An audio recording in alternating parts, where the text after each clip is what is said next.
मैं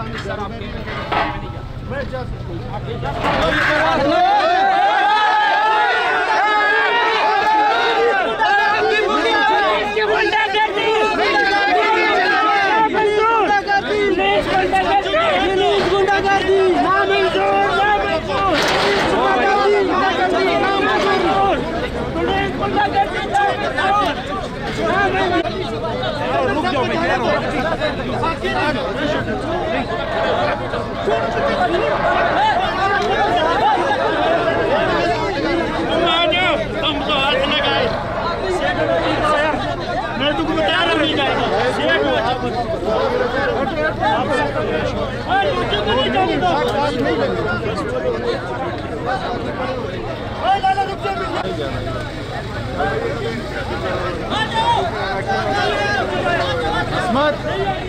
अस्मत अस्मत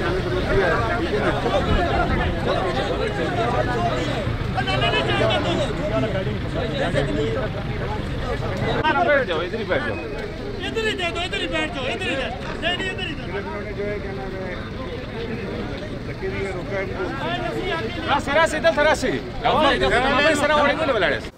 बहुत शुक्रिया सहाफ़ी भाइयों, सारी चीज़ें आप अपनी आँखों से देख रहे हैं।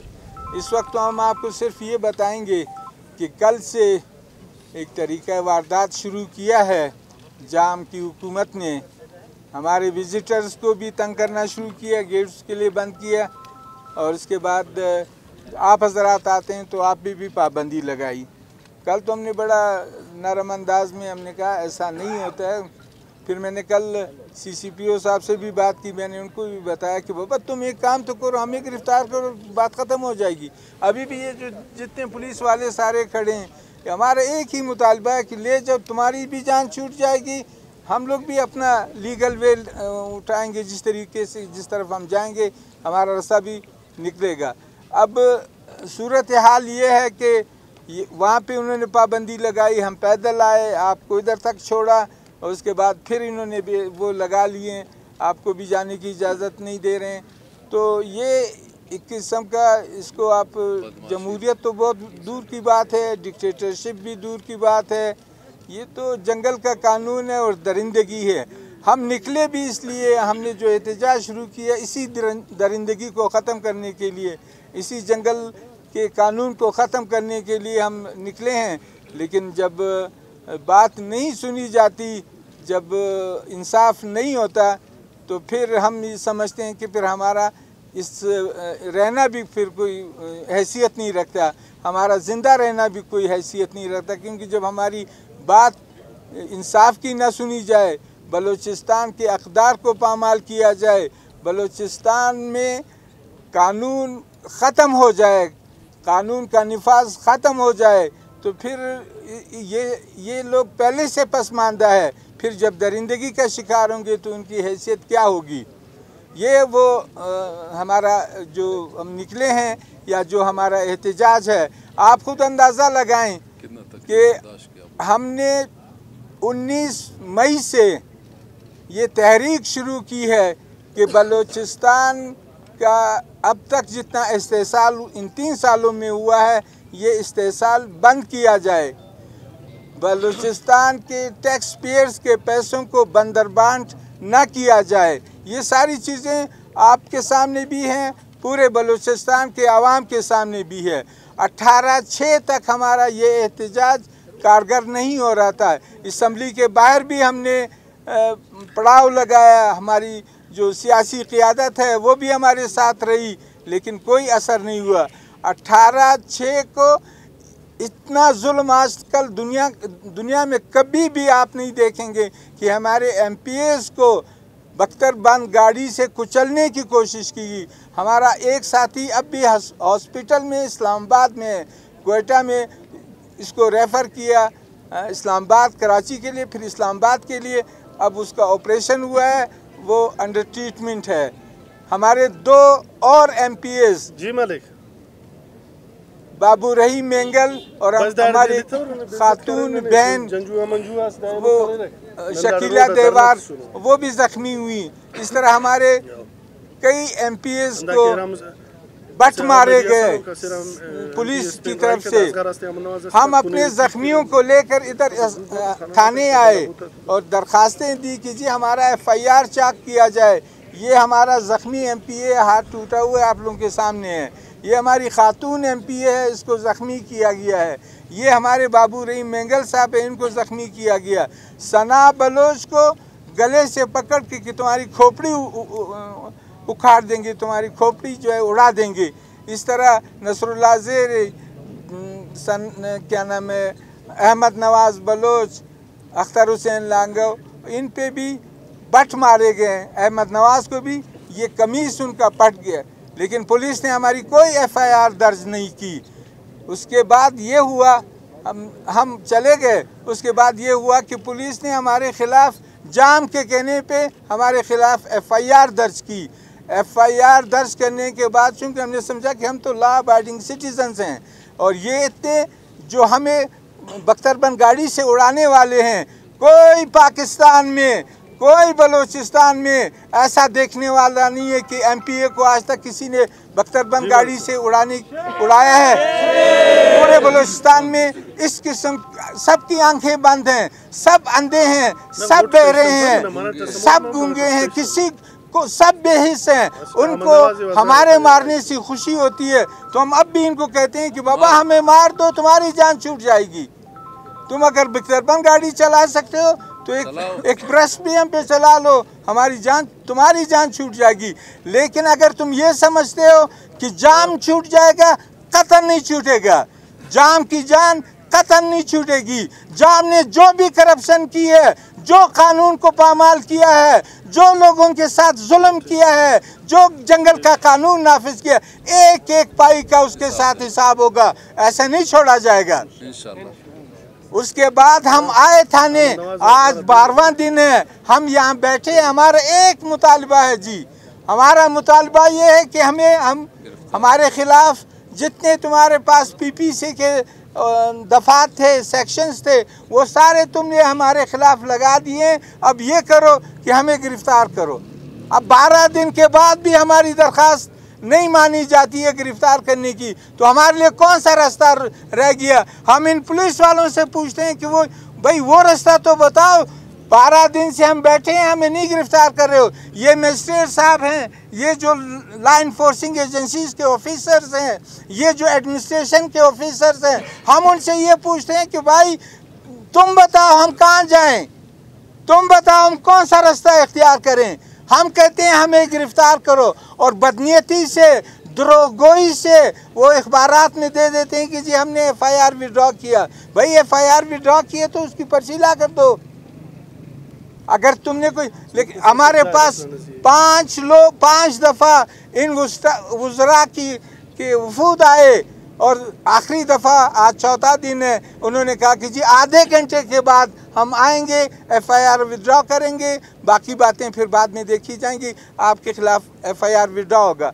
अब आधे घंटे को अब 4 दिन हो गए, कोई भी फिर नहीं है। हमने फिर अगले दिन आपने देखा, हमने प्रेस में कह दिया कि जी इस मकसद के लिए दोबारा आप हमारे पास ना आए। आप 1 दफ़ा झूठ नहीं बोलते हैं, 2 दफ़ा नहीं बोलते हैं, 3 दफ़ा मुसलसल आप गलत बयानी से काम ले रहे हैं। तो हमारे लिए अब कौन सा रास्ता रह गया? हम तो एहतिजाज करेंगे। हमने ये तय किया हुआ है कि हम बलूचिस्तान के वसाइल को लूटने के लिए किसी को भी नहीं छोड़ेंगे, चाहे वो जो भी जोर लगाए, चाहे जो भी वो कुव्वत इस्तेमाल करे। हमारी जो सियासी पार्टियां हैं, हमारी जो सियासी क़यादत है, वो हमारे पुष्ट पर है। उनकी मुशावरत से बहुत 3 साल इंतज़ार के बाद बहुत सोच समझ कर हमने ये कदम उठाया है। अब ये जो आप हमारे साथ पुलिस वालों जुल्म करते हो, करो, लेकिन इसका हिसाब भी लगाओ, हमारा कसूर भी हमें बताओ। हम तो लॉ अबाइडिंग सिटीजन्स हैं। हम आपसे कहते हैं कि जी हमें गिरफ्तार करो, हमारे खिलाफ जो तुमने दफात लगाए उसके खिलाफ चालान हमें करो। हम जाने, अदालत जाने, बेगुनाह हुए तो छूट जाएंगे, लेकिन जाम और इसके हवारियों का जुल्म हम नहीं बर्दाश्त करेंगे।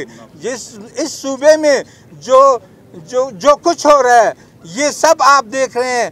मीडिया वाले भी बाखबर हैं, पुलिस वाले भी बाखबर हैं, एडमिनिस्ट्रेशन के लोग भी बाखबर हैं और ये जो अवाम भी बाखबर हैं कि यहाँ पे लूट मार का बाज़ार गर्म है। इस लूट मार के बाज़ार को अब हम नहीं चलने देंगे, नहीं चलने देंगे। आज अगर आप यहाँ पे बिठाते हैं तो हम ठीक है रात यहाँ गुजार लेंगे, लेकिन हम ऐसी अगला कदम उठाएंगे, फिर आप भी हैरान होंगे कि आपने क्या किया। अब तो हम थाने में आराम से बैठे हैं, हम इन सब की इज़्ज़त करते हैं, पुलिस वालों की भी इज़्ज़त करते हैं, हम आराम से बैठे हुए हैं। अब तुम अपने कानून को लागू करो हम पे।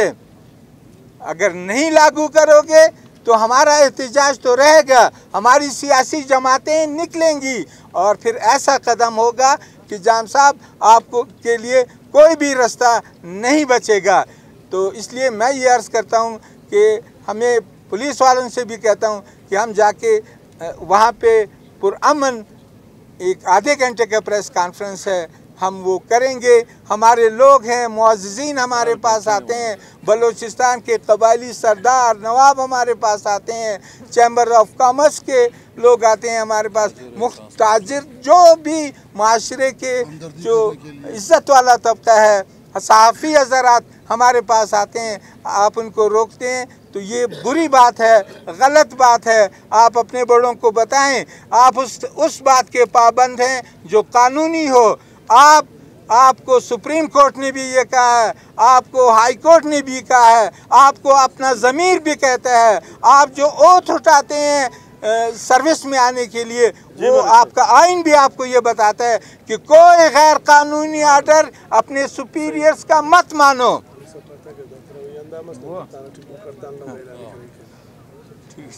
मैं ये अर्ज़ कर रहा था कि ये जितने भी ऑफिसर्स हैं, चाहे एडमिनिस्ट्रेशन के हैं, चाहे लॉ एनफोर्सिंग एजेंसीज़ के हैं, ये अपने कानून के पाबंद हैं, अपने ज़मीर के पाबंद हैं। हम मुजरिम हैं तो कह दें, हमें गिरफ्तार का हमारा मुतालबा भी यही है, लेकिन गैर कानूनी हुक्म, जाम का गैर कानूनी हुक्म मानने वालों को हम फिर कहेंगे कि आप अपनी फ़राइज़ जो है वो दयानतदारी से अदा नहीं कर रहे हैं।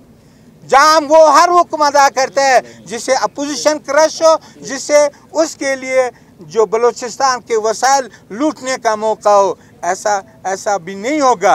एक भी अपोजिशन का हमारा साथी ज़िंदा बच जाए तब भी जाम साहब, अब जो आपने नखरे 3 साल में किए वो नखरे अभी आपके ख़त्म हो गए। आज हम आपको ये कहते हैं कि अगर हम पे पुलिस वालों आप भी सुन लें, एडमिनिस्ट्रेशन के लोगों आप भी सुन लें, अगर आप हमें ऐसा तंग करेंगे तो हम मजबूर हैं, हम इसी थाने में भूख हड़ताल का ऐलान भी कर सकते हैं। और जब हमने भूख हड़ताल का ऐलान किया तो हमारी सियासी जमातें, फिर आप अपना हशर देख लीजिए। बहुत शुक्रिया आप हज़रात।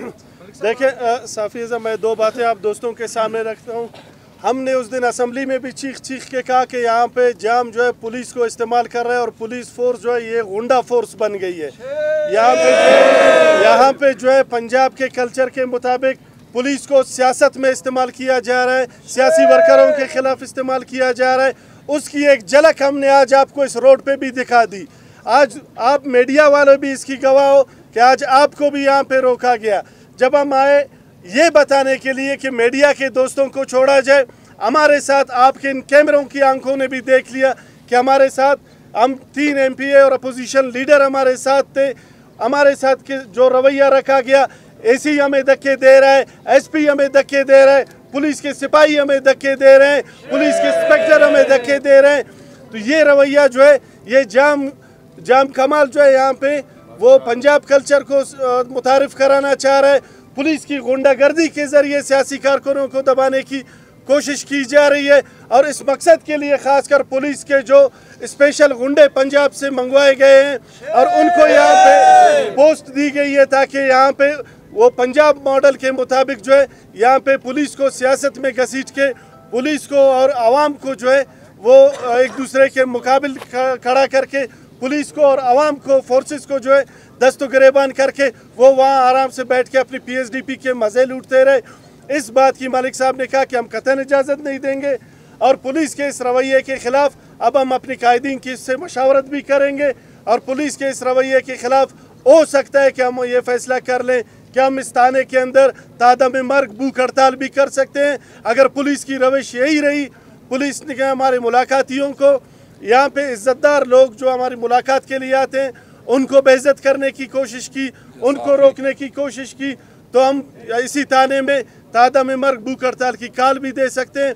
बहरहाल मैं ये बात आप साफ़ी हज़रात को गवाह करके कहता हूँ। मैं आप दोस्तों से भी दरख्वास्त करता हूँ कि आज ये हमारी बेइज्जती नहीं थी, ये आप सहाफ़ियों की बेइज्जती थी, मीडिया के लोगों की बेइज्जती थी कि उनको रोड पे रोका गया।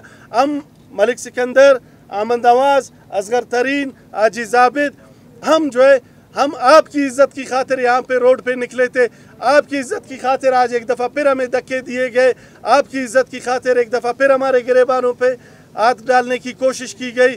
मैं आप दोस्तों से भी गुजारिश करता हूँ कि इस तरह के बदबख्त, इस तरह के जो है गुंडा, इस तरह के बदरवाज और रवायात से अबतर जो है हुकूमत का आप दोस्त भी बाइकाट कर लें और हम यहाँ पे थाने में बैठ के आपकी जंग लड़ेंगे। आपसे मेरी गुजारिश है कि आप अपना जंग प्रेस क्लब में बैठ के लड़ें। नायब सूबाई हुकूमत मुर्दाबाद, नायब सूबाई हुकूमत मुर्दाबाद, गिरफ्त वज़ीर आला मुर्दाबाद, गिरफ्त वज़ीर आला। ये किस कानून में लिखा हुआ है कि आप एक शख्स पे FIR काटें और वो 12 दिन आपके थाने में मौजूद हो और आप गिरफ्तारी नहीं डालें? ये किस कानून में लिखा हुआ है? नंबर 2, ये किस कानून में लिखा हुआ है अगर कोई शख्स, कोई मोतबर, कोई सरदार, कोई गरीब, कोई भी शख्स आपसे मिलने आता है, आप उसको मिलने से रोके? किस कानून में ये लिखा हुआ है? मुझे आप बताएं। तीसरा, किस कानून में ये लिखा हुआ है कि आज से 4 दिन पहले, 2 दिन पहले मीडिया को आने की इजाज़त थी, वहाँ पे बात करने की हमें इजाज़त थी और अभी मीडिया को बंद कर दिया गया है? ये जो मौजूदा सूरत चल रही है, ये आमरीत से भी बदतर चल रही है। आमरीत का भी इन्होंने मुकाबला तोड़ दिया, आमरीत का भी, उससे भी ये आगे 2 कदम आगे चले गए। किस दौर में इस तरह हुआ जो मौजूदा दौर में हो रहा है? जैसे मलिक साहब ने कहा और अख्तर हुसैन लागो ने कहा कि हम इस बात में मजबूर किया जा रहा है कि हम भूख हड़ताल पे बैठ जाएं और हम ये करने को मजबूर हैं और हमें करेंगे। और इन चीज़ों से हमारा रास्ता नहीं रोका जा सकता कि हमें यहाँ पे मीडिया को रोके और वहाँ हमें बात करने ना दे। हम किसी हद तक भी जाने को तैयार हैं। मलिक साहब, वज़ीर आला बार बार कह रहे हैं कि अपोजिशन 2 हिस्सों में बढ़ गई है, एक हिस्सा धरना ख़त्म करना चाहती है, एक जो है बैठना चाहती है, इसमें क्या? वज़ीर आला साहब ने पहली दफ़ा गलत बयानी से काम नहीं लिया। इन 3 सालों में अगर इसको कैलकुलेट किया जाए तो बहुत बड़ा एक तादाद बन जाता है। और ये जो इन्होंने कहा कि अपोजिशन में दरार है या उनमें कुर्बत ख़त्म हो रही है, ये 2021 का सबसे बड़ा झूठ है जो इन्होंने बोला है। उससे गुरेज करें, हम सब इकट्ठे एक जान हैं और आखिर तक, अब जब तक ये हमारे मकासद हासिल नहीं होते, जब तक हम बलूचिस्तान के वसाइल को बलूचिस्तान के आवाम के हवाले नहीं करते, तब तक हम चैन से कतई नहीं बैठेंगे। हम इकट्ठे हैं जी। वो खुद 4 हिस्सों में तकसीम है। वो आपने देख लिया बजट के दौरान जो सरदार यार मोहम्मद ने इस्तीफा दिया है, और जब बजट पास हुआ था इनकी तादाद कितनी थी, कितने लोग बैठे हुए थे? वो खुद 4 हिस्सों में तकसीम है। हमें क्या हिस्सों में तकसीम है? इसमें मैं थोड़ा सा इजाफा कर दूं। देखिए, हम आज इसी सिलसिले में प्रेस कॉन्फ्रेंस कर रहे थे कि वज़ीर आला जो ये झूठ वहाँ पे CM सेक्रेटरीट में बैठ के बोलते हैं, तो उनके तमाम उन झूठों से पर्दा उठा लें। इसीलिए वो उन्होंने आज बदनीयती किया और आप लोगों को रोका ताकि हम उनके वो झूठ के पर्दे जो है वो आश्कार न कर दें, उनका जो झूठा चेहरा है वो हम आवाम के सामने ना ला सके। बाकी हम उनको ये बताना चाहते हैं कि ना हमारे दरमियान कोई इख्तिलाफ है। हम जिस तरह मुत्तहिद थे इस तरह मुत्तहिद हैं और इसी तरह मुत्तहिद रहेंगे, और ना ही हम इनके ताने कचहरियों, जेलों, FIRों, जुल्म ज़्यादतियों से थक चुके हैं। हम ये अज़म का इज़हार करने के लिए आज हमने आपको बुलाया था कि हमें, ये तो अभी 13-14 दिन हो गए, हमें अगर 6 महीने भी बिठाए हम बैठेंगे, हमें साल भी बिठाए हम बैठेंगे, हमें 10 साल भी बिठाए हम बैठेंगे। इनकी जेलों से इनके जो वो परवरदा थे जनरल मुशर्रफ, हम उनकी जेलों से नहीं घबराए, हम उनके दौर में नहीं थके, तो ये बेचारे तो छोटे मोटे जेलें, इनसे भी हम कभी थकने वाले नहीं हैं। बहुत शुक्रिया जी। मुर्दाबाद। काम चलें। आजा भाई,